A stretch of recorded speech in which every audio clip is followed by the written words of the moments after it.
الحمدللہ رب العالمین والصلاۃ والسلام علی رسولہ الکریم وعلی آلہ واصحابہ اجمعین، اما بعد، اعوذ باللہ من الشیطان الرجیم، بسم اللہ الرحمن الرحیم۔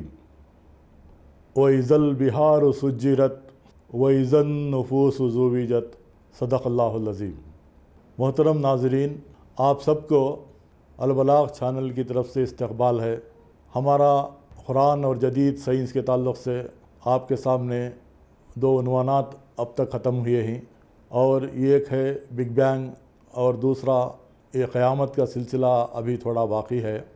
جیسا کہ سورہ تکویر کی روشنی میں ہم قیامت کی ہولناکیوں کے تعلق سے آپ کے سامنے باتیں رکھ رہی ہیں، اور اس میں سورج کیسے لپیٹ دیا جائے گا، اذا الشمس کوورت واذا النجوم انکدرت واذا الجبال سیرت واذا العشار عطلت واذا الوحوش حشرت۔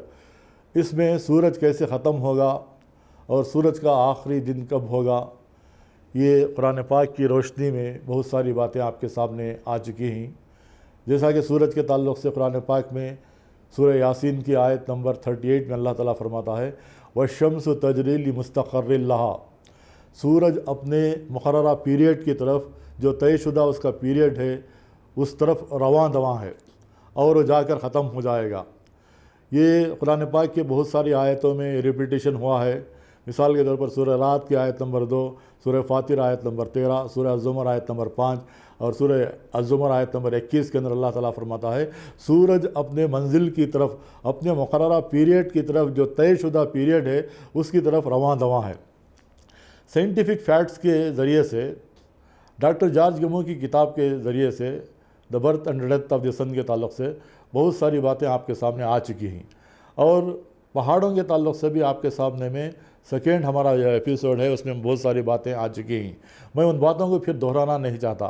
آج کی اس نشست میں وَإِذَا الْجِبَالُ سُيِّرَتْ وَإِذَا الْعِشَارُ عُطِّلَتْ وَإِذَا الْوُحُوشُ حُشِرَتْ، جب 10 مہینے کی حاملہ اونٹنیاں اپنے حال پر چھوڑ دے جائیں گی اور جنگلی جانور سمیٹ کر اکٹھے کر دیے جائیں گے، تو قیامت کی ہولناکیوں کا یہ عالم ہوگا کہ جیسا کہ سورہ عبس کی آیت نمبر 33، 34، 35 میں اللہ تعالیٰ فرماتا ہے کہ ایک سور پھونکا جائے گا، ایک کانوں کو بہرا کر دینے والی آواز بلند ہوگی، تم اپنے بھائی سے، اپنی ماں سے، اپنے بیوی بچوں سے تم دور بھاگو گے۔ ہر آدمی کو یہی مشغلہ ہوگا کہ میرا کیا ہوگا، نفسی نفسی کا عالم ہوگا۔ سورہ حج کی آیت نمبر 1 میں اللہ تعالیٰ فرماتا ہے یقین جانو کہ قیامت کا جو زلزلہ ہے وہ بہت ہی بھیانک زلزلہ ہوگا۔ اس دن دودھ پلانے والی مائیں اپنے دودھ پلاتے بچوں کو بھول جائیں گی، اور جن عورتوں کے حمل ٹکے ہوئے ہیں حمل گر جائیں گے۔ لوگ تم کو نشے کی حالت میں دکھائی دیں گے، حالانکہ وہ نشے کی حالت میں نہیں ہوں گے۔ یقین جانو کہ قیامت کا جو زلزلہ ہے وہ عظیم زلزلہ ہوگا۔ تو اتنی بھیانک منظر ہوگا، تو جب جنگلی جانور سمیٹ کر اکٹھے کر دیے جائیں گے اور 10 مہینے کی حاملہ اونٹنیاں اپنے حال پر چھوڑ دے جائیں گی، جنگلی جانور جو ہے جو فارسٹ میں رہتے ہیں وہ آ جائیں گے، اتنی بھیانک منظر ہوگا کہ وہ اپنے فارسٹ میں نہیں رہیں گے بلکہ عام پبلک میں آ جائیں گے۔ وَإِذَا الْوُحُوشُ حُشِرَتْ، جو قرآن پاک کے اندر اللہ تعالیٰ فرماتا ہے کہ ایسا منظر ہوگا کہ نفسی نفسی کا عالم ہوگا۔ اس دن جو ہوگا اس کے تعلق سے اللہ کے رسول صلی اللہ علیہ وسلم کی ایک پیاری حدیث ہے۔ حضرت عائشہ رضی اللہ تعالیٰ عنہ فرماتی ہیں کہ اللہ کے رسول صلی اللہ علیہ وسلم فرماتے ہیں کہ وہ دن ایسا بھیانک ہوگا، قیامت کا دن ایسا بھیانک دن ہوگا کہ تمام انسانوں کو جب قبروں سے اٹھایا جائے گا تو وہ مادرزاد ننگے ہوں گے۔ تو حضرت عائشہ رضی اللہ تعالیٰ عنہ حضور اکرم صلی اللہ علیہ وسلم سے فرماتی ہیں کہ یا رسول اللہ صلی اللہ علیہ وسلم، عورتیں بھی اکٹھا ہوں گے، مرد بھی اکٹھا ہوں گے، شرم بھی تو ایک چیز ہے۔ تو اللہ کے رسول صلی اللہ علیہ وسلم فرماتے ہیں کہ اے عائشہ رضی اللہ تعالیٰ عنہ کہ نفسی نفسی کا عالم ہوگا، اتنا بھیانک منظر ہوگا قیامت کا، یہ ایک دوسرے پر نگاہ ڈالنے کی جو انسان کو جو ہے نا فرصت کہاں رہے گی۔ ہر آدمی کو یہی مشغلہ ہوگا کہ میرا کیا ہوگا۔ تو ایسے منظر میں وہ اذا الوحوش حشرت، جنگلی جانور سمیٹ کر اکٹھے کر دیے جائیں گے۔ اب جو ہے ایک سائنٹیفک فیکٹ میں آپ کے سامنے رکھنا مناسب سمجھتا ہوں، وہ وَإِذَا الْبِحَارُ سُجِّرَتْ، جب سمندروں کو جو ہے نا ہم آگ لگا دیں گے، سمندروں کو ہم بھڑکا دیں گے۔ اب یہ سورہ تکویر کی آیت نمبر 6 ہے، وَإِذَا الْبِحَارُ فُجِّرَتْ، یعنی سمندر کے اندر آگ لگے گی۔ اس آیت کو سمجھنے کے لیے ہم کو ریفر کرنا پڑے گا سورہ انفطار کی آیت نمبر 3۔ سورہ انفطار کی آیت نمبر 3 میں اللہ تعالیٰ فرماتا ہے وَإِذَا الْبِحَارُ فُجِّرَتْ۔ وَإِذَا الْبِحَارُ فُجِّرَتْ میں بھی وَإِذَا الْبِحَارُ سُجِّرَتْ میں ڈفرنس کیا ہم کو سمجھنا چاہیے، کیونکہ قرآن پاک کے اندر ایک آیت کو دوسری آیت کو لنک ہوتا ہے، اس لنک کو اگر ہم سمجھیں گے تو صحیح معنی میں اس کی تشریح بھی کر سکیں گے۔ سورہ انفطار کی آیت نمبر 3 میں اللہ تعالیٰ فرماتا ہے وَإِذَا الْبِحَارُ فُجِّرَتْ، ہم سمندر کے ڈیڈ اینڈز کو پھاڑ دیں گے۔ سمندر کے جو آخری اینڈز ہیں، سمندر کی جو آخری تہہ ہے اس کو، ڈیڈ اینڈز کو ہم پھاڑ دیں گے۔ یہ سمندر کے آخری جو ڈیڈ اینڈز کیسے پھٹیں گے؟ جیسا کہ قرآن پاک میں سورہ زلزال کے اندر اللہ تعالیٰ فرماتا ہے اذا زلزلت الارض زلزالها واخرجت الارض اثقالها، زمین کو پوری شدت کے ساتھ ہم ہلا ڈالیں گے اور زمین سارا بوجھ باہر اگل دے گی۔ جیسا کہ سورہ فجر آیت نمبر 21 میں اللہ تعالیٰ فرماتا ہے کلا اذا دکت الارض دکن دکا، ہم زمین کو کوٹ کوٹ کر ریزہ ریزہ کر دیں گے۔ تو یہ زلزلہ جو ہوگا وہ پوری دنیا کے اندر ہوگا، پوری زمین کے اندر زلزلہ آئے گا۔ یہ زلزلے جو آتے ہیں یہ ایک پروف ہے ہم کو قیامت کو سمجھنے کے لیے۔ یہ زلزلوں کا عام ہونا، اللہ کے رسول صلی اللہ علیہ وسلم فرماتے ہیں قیامت کے نشانیوں میں سے ایک نشانی یہ بھی ہے کہ زلزلے عام ہو جائیں گے، اور بہت سارے جو بیماریاں جو آپ نہیں جانتے وہ بیماریاں جو ہے نا پورے زمین میں پھیل جائیں گے۔ تو قیامت کی نشانیوں میں سے اللہ کے رسول صلی اللہ علیہ وسلم فرماتے ہیں کہ زلزلے عام ہو جائیں گے۔ تب یہ پورا یہ جو زلزلہ ہوگا اذا زلزلت الارض زلزالہا جو ہے وہ صرف ایک ایریا میں نہیں ہوگا، صرف ایک ایریا کا زلزلہ نہیں ہوگا۔ آج کل ہم دیکھتے ہیں کہ ایک ایریا میں ہوتا ہے تو دوسرے ایریا میں سیف رہتے ہیں انسان، تو مگر یہاں پر جو اذا زلزلت الارض زلزالہا کہا گیا ہے وہ پوری زمین کے اوپر جو ہے نا زلزلہ ہوگا۔ تو وہ زلزلہ اگر آ گیا تو زمین، سمندر کے ڈیڈ اینڈز جو ہیں وہ پھٹ جائیں گے۔ وہ اذا البحار فجرت کے معنی ہے سمندر کے ڈیڈ اینڈز کو ہم پھاڑ دیں گے۔ جب آخری تہہ جو سمندروں کے ہیں تو وہ عظیم زلزلہ جو پوری زمین میں ہونے والا ہے، اس سے وہ ڈیڈ اینڈز جو پھٹیں گے تو پورا جو ہے نا لاوا 50,000 60,000 70,000 ڈگری جو لاوا جو ہے نا زمین کے اندر، سمندروں کے اندر جو گرم ہے وہ ایک دم بمپ ہو کے سمندروں میں آئے گا۔ تو وہ لاوا جو ہے 50,000 60,000 70,000 ڈگری کا وہ سمندروں کے اندر بمپ ہو کر آئے گا۔ وہ بمپ ہو کر آنے کے بعد الگ الگ کیمیکل ریاکشنز ہوں گے سمندروں کے اندر۔ سمندروں کے اندر ایک چین کیمیکل ریاکشنز ہوں گے، اور سمندروں کے اندر ڈیڈ اینڈ سے جو نکلتے ہیں اس کے ساتھ ساتھ سمندر کے اندر فاسلز ہوتے ہیں۔ فاسلز کے معنی ڈیڈ اینڈ ڈیکیئنگ آرگینک میٹر، جو سڑے گلے چیزیں جو سمندروں کے اندر ہوتے ہیں وہ پورے جو ہے نا اس کے اندر کیمیکل ریاکشنز ہوگا۔ وہ کیمیکل ریاکشنز ہونے کے بعد سمندر کے اندر جو پانی کا جو کانسنٹریشن جو ہے H2O جو ہوتا ہے اس کا پروپورشن، اس کا کانسنٹریشن جو ہے نا بدل جائے گا۔ تو آج ہم دیکھتے ہیں کہ آگ کو بجھانے کے لیے ہم پانی استعمال کرتے ہیں، مگر اللہ تعالیٰ جو ہے نا اسے ریورس کر دے گا۔ اسے ریورس کرنے سے چین کیمیکل ریاکشنز ہوں گے۔ وہ چین کیمیکل ریاکشنز کے اندر نائٹرک ایسڈ، سلفیورک ایسڈ، بہت سارے ایسڈز فارم ہوں گے، کیونکہ ڈیڈ اینڈ کے اندر سے جو لاوا نکلتا ہے اس کے ساتھ جو ہے نا ڈیڈ اینڈ ڈیکیئنگ آرگینک میٹر جو سمندروں کے اندر ہوتا ہے، سڑے گلے چیزیں جو سمندروں میں ہوتے ہیں، اس کے اندر ایک چین کیمیکل ریاکشنز ہوں گے۔ اور آج کیمسٹری کے جاننے والے، آرگینک کیمسٹری کے جاننے والے، بڑے بڑے سائنسدان، کیمسٹری کے بڑے بڑے ماہرین کہتے ہیں کہ پورے ٹوٹل سمندروں کے اندر آگ لگے گی۔ جیسا کہ ہم نیشنل جیوگرافیکل چینل کے اندر دیکھتے ہیں کہ سمندروں کے کچھ حصوں میں جو ہے نا آگ لگتی ہے، 50 فٹ 60 فٹ 70 فٹ، آپ نیشنل جیوگرافیکل چینل کے اندر آپ دیکھ سکتے ہیں کیوں آگ لگتی ہے سمندروں کے اندر۔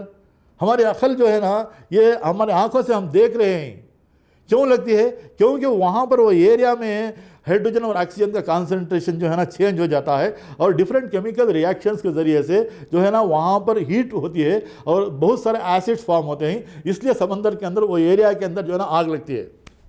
جبکہ قرآن نے کہا کہ وَإِذَا الْبِحَارُ سُجِّرَتْ، ٹوٹل جو ہے نا سمندروں میں آگ لگے گی۔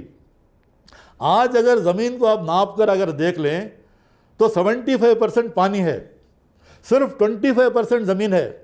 ہماری جو زمین ہے، پورے فارسٹ، ہمارے بلڈنگز، پورے جو چیزیں اگر ملا لیں تو پھر صرف 25% ہے۔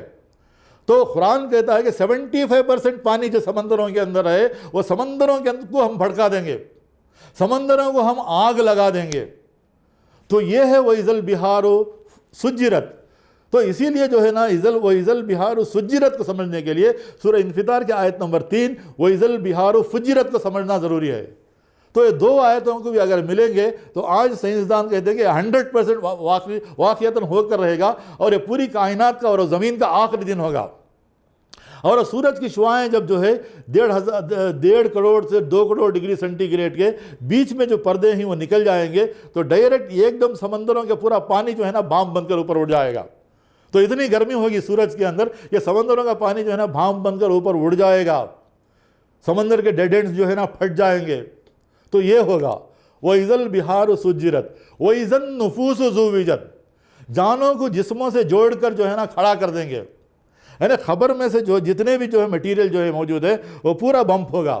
جیسا کہ اذا زلزلت الارض زلزالہا میں بھی اللہ تعالیٰ فرماتا ہے کہ ہم پوری شدت سے جو ہے نا یہ ہلا ڈالیں گے، پوری زمین کو جو ہے نا ہلا ڈالیں گے۔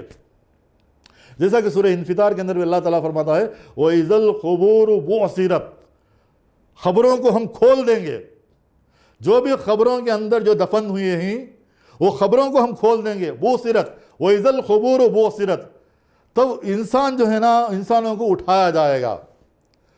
ایک کتاب ہے، بہت ہی بہترین کتاب ہے، مولانا شہاب الدین ندوی رحمۃ اللہ علیہ نے بہت سارا سائنس کے اوپر ریسرچ کیا ہے۔ انہوں نے یہ کتاب لکھی ہے کلوننگ ٹیسٹیفائز ریزریکشن۔ کلوننگ کے ذریعے سے ہم یہ ثابت کر سکتے ہیں کہ انسان جو ہے مرا ہوا ہے، خبروں کے اندر ہے، تو اس کو ہم اٹھائیں گے۔ کلوننگ کے ذریعے سے پروف ہے۔ یہ کتاب جو ہے نا مولانا شہاب الدین ندوی رحمۃ اللہ علیہ کی ہے، وہ ڈیٹیلس میں نہیں جاؤں گا، مگر اس کتاب کے اندر ایک چیز، ایک حدیث انہوں نے لکھی ہے کہ صحیح بخاری کی حدیث ہے۔ وہ صحیح بخاری میں یہ ہے کہ انسان کے سارے اعضاء خبروں کے اندر جو ہے نا گل سڑ جائیں گے سوائے ایک دمچی کی ہڈی ہوتی ہے۔ ایک دمچی کی ہڈی ہے، وہ گلتی نہیں ہے۔ اللہ تعالیٰ حکم دے گا کہ وہ ایک ہڈی جو ہوتی ہے وہ زمین میں جو ہے نا ہزاروں سال لاکھوں سال بھی ہوئے تو وہ نہیں گلتی۔ صحیح بخاری میں ہے کہ جب بارش برستا ہے تو اس دمچی کی جو ہڈی ہوتی ہے اس سے جو ہے نا خبروں سے انسان جو ہے نا ایسے اگیں گے جیسے کہ سبزہ اگتا ہے، جیسے کہ ہرا بھرا جو ہے نا گھاس اگتا ہے، ایسے انسان جو ہے نا اٹھیں گے خبروں سے۔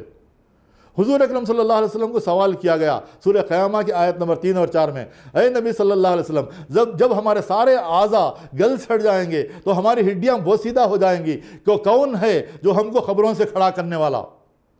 تو اللہ تعالیٰ فرماتا ہے صرف ان کے گلے سڑے اعضاء کو ہی ہم جما کر کھڑا نہیں کریں گے، صرف ان کے بوسیدہ ہڈیوں کو ہی ہم جما کر کھڑا نہیں کریں گے، بلکہ ان کے انگلیوں کی لکیروں کو بھی ٹھیک اسی طرح بنا دینے پر قادر ہیں۔ 1400 سال پہلے اللہ تعالیٰ فنگر پرنٹنگ میتھڈ قرآن پاک کے اندر آیا ہے، جبکہ فرانسس گوٹ نامی سائنسدان نے ایک کتاب لکھی ہے، کتاب کا نام ہے فنگر پرنٹنگ میتھڈ، جو 1690 میں وہ کتاب لکھی ہے، یعنی 300-350 سال پہلے، کہ اس نے فنگر پرنٹنگ کتاب میں فرانسس گوٹ لکھتا ہے کہ جب سے انسان پیدا ہوا ہے اور آج تک ایک دوسرے کی انگلیوں کی لکیریں، فنگر پرنٹس ایک دوسرے کے نہیں ملتے۔ یہاں تک کہ جب ہم آدھار کارڈ کو جب جاتے ہیں تو ہمارا اسکین لیا جاتا ہے آنکھوں کا، تو ریٹینا آف دی آئی، انسان جو ہے نا 800 کروڑ انسان جو ہے نا بستے ہیں تقریباً اس زمین کے اوپر، تو 800 کروڑ انسانوں کے ریٹینا آف دی آئی، یہ جو آنکھ کی ہماری پتلی ہے وہ الگ الگ 800 کروڑ انسانوں کی، اور جو ہمارے فنگر پرنٹ جو ہے نا صرف 800 کروڑ کے ہی نہیں، جب سے آدم علیہ السلام پیدا ہوئے ہیں اور آج تک قیامت تک جتنے بھی انسان پیدا ہوں گے ان کے فنگر پرنٹس الگ الگ ہیں۔ اور یہاں تک کہ سائنسدان کہتے ہیں کہ ہمارے پسینے کی بو جو ہے 800 کروڑ انسانوں کے پسینوں کی بو جو ہے نا وہ الگ الگ ہے۔ اس لیے جو ہے نا جو کتے جو ہیں، جو چوروں کو پکڑنے کے لیے جو پولیس استعمال کرتے ہیں کتوں کو، تو یہ ہمارے پسینے کی جو باس ہوتی ہے، پسینے کی بو ہوتی ہے، اس سے جو ہے نا کتے پکڑتے ہیں۔ تو 800 کروڑ انسانوں کے پسینے کی بو بھی الگ الگ، 800 کروڑ انسانوں کی ریٹینا آف دی آئی، ہمارے آنکھ کی پتلی جو ہے نا وہ الگ الگ، اسی لیے اسکین کرتے ہیں آدھار کارڈ کے لیے، اور 800 کروڑ انسانوں کے جو ہے نا فنگر پرنٹ بھی الگ الگ۔ قرآن کہہ رہا ہے کہ صرف ان کے گلے سڑے اعضاء کو ہی ہم جما کر کھڑا نہیں کریں گے، بلکہ ان کے انگلیوں کے فنگر پرنٹس کو بھی، ان کے انگلیوں کی لکیروں کو بھی ٹھیک اسی طرح بنا دینے پر قادر ہے۔ سورہ قیامہ آیت نمبر 3 اور 4 کے اندر تو یہ قیامت جو ہے یہ قیامت آ کر ہی رہے گی۔ اللہ تعالیٰ قرآن پاک کے اندر پروف کے طور پر یہ کہتا ہے کہ پہلی بار جس طرح سے ہم نے تمہیں پیدا کیا تھا اسی طرح ہم پھر تمہیں دوبارہ پیدا کریں گے۔ پھر اللہ تعالیٰ وَإِذَا النُّفُوسُ زُوِّجَتْ کے تعلق سے ایک اور پروف سے اللہ تعالیٰ فرماتا ہے کہ کیا تم بارش کو نہیں دیکھتے؟ مردہ زمین ہوتی ہے، ہمارا تصور یہ ہوتا ہے کہ زمین کے اندر جو ہے نا کوئی پیداوار نہیں ہوگی، کوئی جو ہے نا بیج جو ہے نا زمین سے باہر نہیں آئے گا، مگر اسی زمین کے اندر ہم جو ہے بارش برساتے ہیں تو مردہ زمین کو ہم زندہ کر دیتے ہیں۔ ہم ہر طریقے کا پیدا کرنا جانتے ہیں، جیسا کہ سورہ انعام کی آیت نمبر 95 میں اللہ تعالیٰ فرماتا ہے دانے اور گٹلی کو جو ہم پھاڑتے ہیں یہ کیسے پھاڑتے ہیں غور و فکر کیجئے۔ اور اللہ تعالیٰ فرماتا ہے سورہ انعام کی آیت نمبر 95 کے اندر ہم مردے کو زندے سے نکالتے ہیں اور زندے کو مردے سے نکالتے ہیں، ہم ہر چیز پر قادر ہیں۔ کن فیکون، جب اللہ تعالیٰ کہتا ہے کہ کن فیکون ہو جا تو ہو جاتی ہے، تو وَإِذَا النُّفُوسُ زُوِّجَتْ ہم جانوں کو جسموں سے جوڑ کر جو ہے نا کھڑا کر دیں گے۔ یہ ہے پروف جو ہے نا۔ تو انشاءاللہ یہ سلسلہ چلتا رہے گا، تو یہ قیامت کے تعلق سے اور بہت ساری باتیں آپ کے سامنے آتی رہیں گی۔ میں اللہ تعالیٰ سے دعا کرتا ہوں کہ جو باتیں بھی ہمیں یہاں پر بتاتے ہیں خود جو یہ سمجھ کر دوسروں تک ہمیں پہنچانے کی توفیق عطا فرمائے۔ وآخر دعوانا ان الحمدللہ رب العالمین۔